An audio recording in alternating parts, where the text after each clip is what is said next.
அத்துமீறிய புகாரின் பேரில் காவல்துறை முன்னாள் சிறப்பு தலைமை இயக்குனர் ராஜேஷ் தாஸ் கைது செய்யப்பட்டுள்ளார். காவல்துறையில் சிறப்பு தலைமை இயக்குநராக பணியாற்றியவர் ராஜேஷ் தாஸ். பெண் காவல் அதிகாரிக்கு பாலியல் தொல்லை கொடுத்த வழக்கில் இவருக்கு விழுப்புரம் மாவட்ட நீதிமன்றம் 3 ஆண்டுகள் சிறை தண்டனை விதித்தது. இந்த தீர்ப்பை சென்னை உயர்நீதிமன்றமும் உறுதி செய்தது.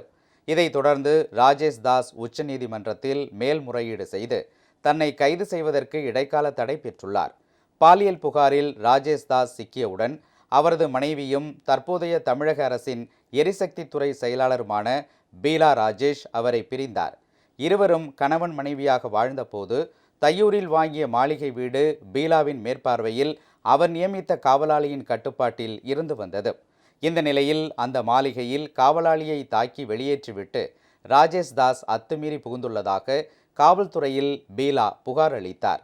ராஜேஷ் தாஸ் மற்றும் அடையாளம் தெரியாத 10 நபர்கள் தனக்கு சொந்தமான தையூர் வீட்டின் உள்ளே அத்துமீறி நுழைந்துள்ளதாகவும் அவர்கள் மீது நடவடிக்கை எடுத்து வெளியேற்ற வேண்டும் என்று கூறியிருந்தார்.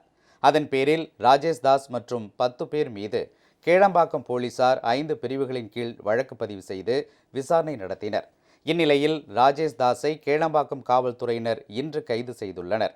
காவல் நிலையத்தில் அவரிடம் விசாரணை நடத்தி வருகின்றனர்.